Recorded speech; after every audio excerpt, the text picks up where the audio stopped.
من أبدا على حبيبك خير الخلق كلهم مولاي صل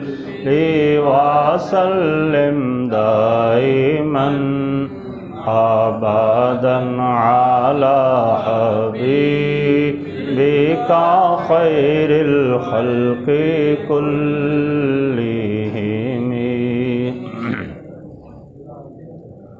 بسم اللہ الرحمن الرحیم. الحمد للہ رب العالمین والصلاة والسلام علی سید الانبیاء والمرسلین. اما بعد فاعوذ باللہ من الشیطان الرجیم. بسم اللہ الرحمن الرحیم. ألم تر إلى الذين قيل لهم كفوا أيديكم وأقيموا الصلاة وآتوا الزكاة فلما كتب عليهم القتال إذا فريق منهم يخشون الناس كخشية الله أو أشد خشية وقالوا ربنا لم كتبت علينا القتال لولا أخرتنا إلى أجل قريب قل متاع الدنيا قليل والآخرة خير لمن اتقى ولا تظلمون فتيلا. صدق اللہ العظیم. احباب دی وقار،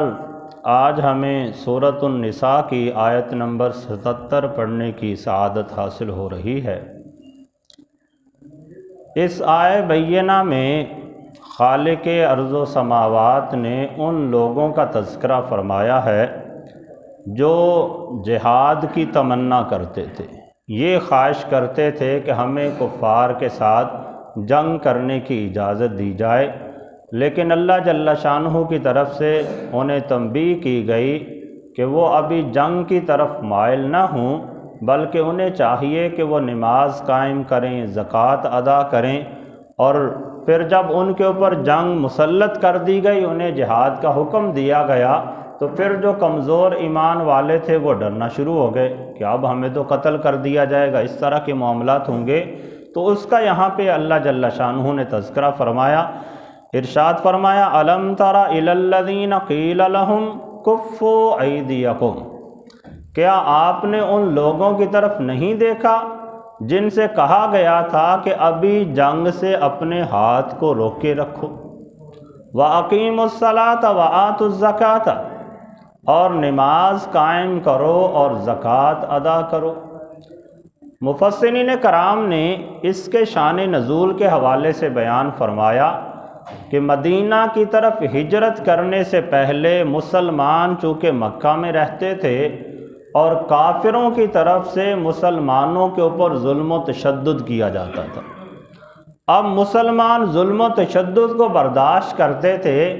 لیکن مسلمانوں کو آگے سے جوابی کارروائی کرنے کی اجازت نہیں تھی. مسلمانوں کو یہ اجازت نہیں تھی کہ وہ کافروں کو ماریں یا ان کے ساتھ لڑیں، لیکن کافر مسلمانوں کے اوپر ظلم و تشدد کرتے تھے. تو اس وقت مکہ میں رہتے ہوئے کچھ لوگوں نے یہ خواہش کی،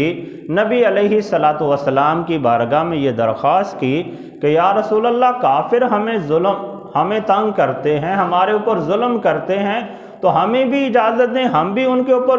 ظلم کریں، انہیں ماریں، انہیں تنگ کریں. تو اللہ جل شانہ کی طرف سے یہ تنبیہ کی گئی کہ اے پیارے حبیب، آپ مسلمانوں کو ابھی تنبیہ فرمائیں کہ وہ جنگ کے در پہ نہ ہوں،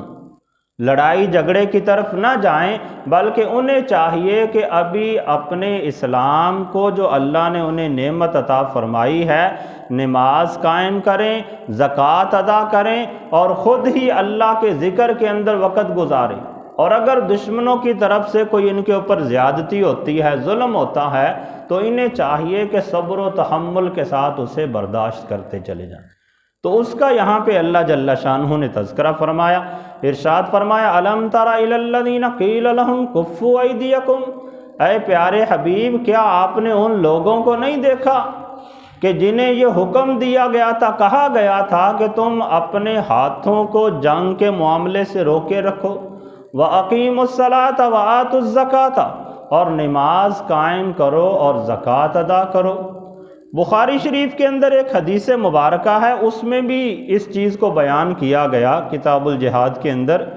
نبی علیہ الصلاۃ والسلام نے ارشاد فرمایا کہ تم جنگ کی تمنا نہ کرو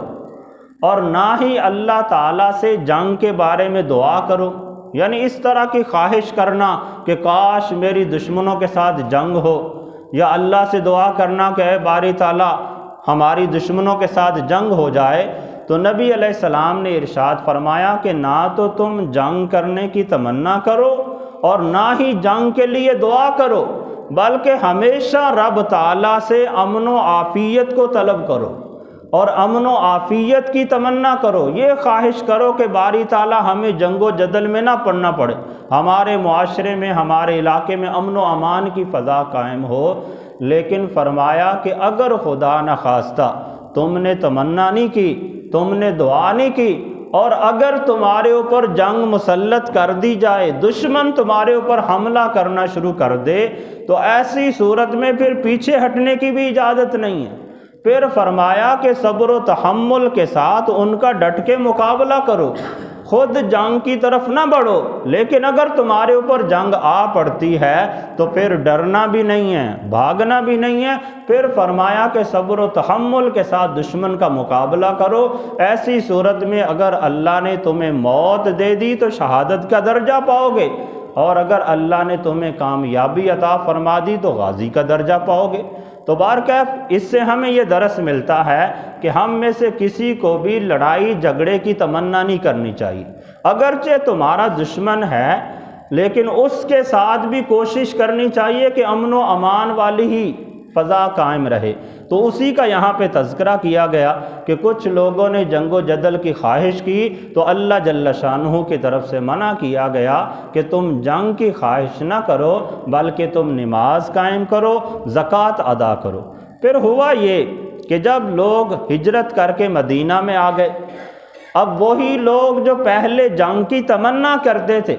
اب مدینہ میں آنے کے بعد جہاد کا حکم لاگو ہو گیا، مسلمانوں کو کفار کے ساتھ جنگ کرنے کا اذن آ گیا، تو اب وہی لوگ جو پہلے جنگ کی تمنا کرتے تھے اب وہ ڈرتے تھے جنگ سے کہ دشمن کے مقابلے میں جائیں گے، ہم قتل کر دیے جائیں گے، زخمی ہوں گے، یہ والی کیفیت ہوگی۔ تو اللہ جل شانہ نے اس کا بھی یہاں پہ تذکرہ فرمایا، فَلَمَّا كُتِبَ عَلَيْهِمُ الْقِتَالُ، اور پھر جب ان پر جہاد فرض کر دیا گیا، اِذَا فَرِيقٌ مِّنْهُمْ يَخْشَوْنَ النَّاسَ كَخَشْيَةِ اللَّهِ أَوْ أَشَدَّ خَشْيَةً، پھر فرمایا کہ ان میں سے ایک گروہ، اس سے مراد مفسرین کرام نے بیان کیا کہ جو نئے ایمان میں داخل ہونے والے تھے، یا وہ لوگ جن کے ایمان دلوں کے اندر ایمان ابھی راسخ نہیں ہوا تھا، انہوں نے ایمان قبول تو کیا لیکن ابھی وہ نئے نئے مسلمان تھے، مضبوط مومن نہیں تھے، تو جب جہاد کا حکم فرض ہوا تو اس وقت وہ گھبرا گئے، ڈر گئے۔ تو اللہ جل شانہ نے ارشاد فرمایا کہ اذا فریق منہم یخشون الناس، کہ جب جہاد کا حکم داخل ہوا تو تم میں سے ایک گروہ ایسا تھا کہ جو دشمن سے ڈرنے لگا، لوگوں سے ڈرنے لگا، کخشیت اللہ، ایسے ڈرنے لگا جیسے اللہ سے ڈرنا چاہیے تھا، او اشد خشیہ، بلکہ اس سے بھی زیادہ ان کے دلوں کے اندر خوف پیدا ہو گیا۔ تو جب ان کے دلوں میں اس طرح سے ڈر پیدا ہوا تو اللہ جل شانہ نے پھر انہیں تنبیہ فرمائی، ارشاد فرمایا وَقَالُوا رَبَّنَا لِمَا كَتَبْتَ عَلَيْنَا الْقِتَالَ، انہوں نے تو ڈرتے ہوئے یہ کہا کہ اے ہمارے پروردگار، ہمارے اوپر جہاد کو کیوں فرض کر دیا گیا؟ لولا اخرتنا الی اجل قریب، ہمارے اوپر جہاد کو اور مؤخر کر دیا جاتا اور ہمیں اور مہلت دی جاتی۔ تو اللہ جل شانہ کی طرف سے پھر تنبیہ کی گئی کہ اب تم ڈرو نہیں، اب جہاد کا حکم نازل ہو گیا تو اب اس سے راہ فرار اختیار نہ کرو، بلکہ فرمایا قل متاع الدنیا قلیل، اے پیارے حبیب آپ ان لوگوں سے فرما دیجئے کہ دنیا کا متاع بہت قلیل ہے،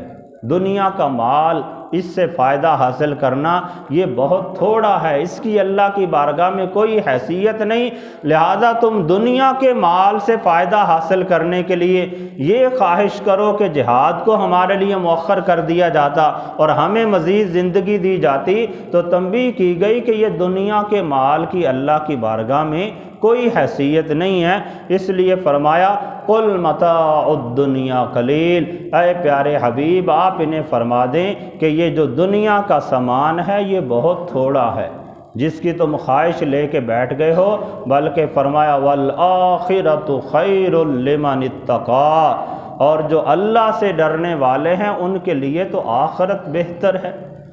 کہ یقیناً وہ جب اللہ کے ڈر کی وجہ سے اپنی زندگی گزاریں گے، اچھے اعمال کی وجہ سے اپنی زندگی گزاریں گے، تو پھر تو ان کے لیے آخرت بہتر ہی ہے کہ جیسے ہی آنکھ بند ہوگی دنیا کی صعوبتوں سے چھٹکارا مل جائے گا، دنیا کی پابندیوں سے چھٹکارا مل جائے گا، اور رب تعالیٰ ایسے مومنوں کو جنت کے اندر داخلہ عطا فرمائے گا۔ قبر میں جائیں گے تو قبر جنت کا باغ بنی ہوگی، حشر میں جائیں گے تو فرشتے استقبال کر رہے ہوں گے، جنت میں جائیں گے تو حور و غلماں ان کی خدمت کے لیے تیار ہوں گے۔ تو اس لیے فرمایا کہ اب جہاد کا حکم لاگو ہو گیا، اب تم ڈرو نہیں، گھبراؤ نہیں، بلکہ فرمایا قل متاع الدنیا قلیل، اے پیارے حبیب آپ انہیں فرما دیں جس دنیا کے مال کی خاطر یہ جہاد کو مؤخر کرنا چاہتے ہیں، یہ دنیا کا مال تو تھوڑا سا ہے،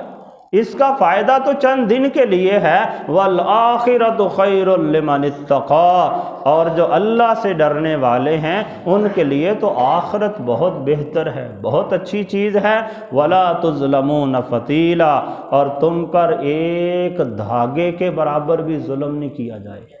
فتیلہ کے بارے میں مفسرین کرام نے بیان کیا کہ بہت باریک دھاگے کو فتیلہ کہتے ہیں، یا اس کا ایک معنی یہ بھی بیان کیا کہ یہ جو کھجور کی گٹھلی ہوتی ہے،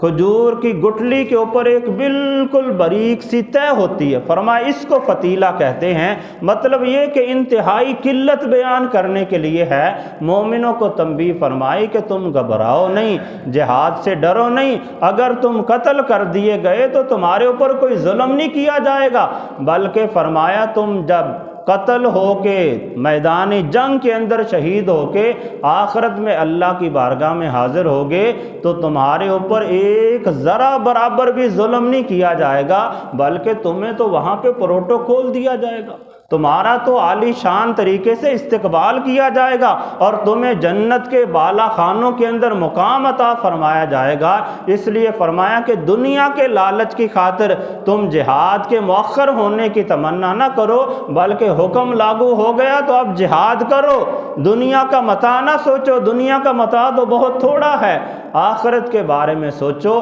آخرت تقوی اختیار کرنے والوں کے لیے بہت بہترین چیز ہے۔ تو احباب دی وقار اللہ کی بارگاہ میں دعا ہے کہ رب تعالی ہم سب کو بھی قرآن و سنت کو سمجھ کر اس کے مطابق عمل کرنے کی اور ہر معاملے میں اپنی آخرت کو ترجیح دینے کی توفیق عطا فرمائے۔ وآخر دعوانا ان الحمد للہ رب العالمین۔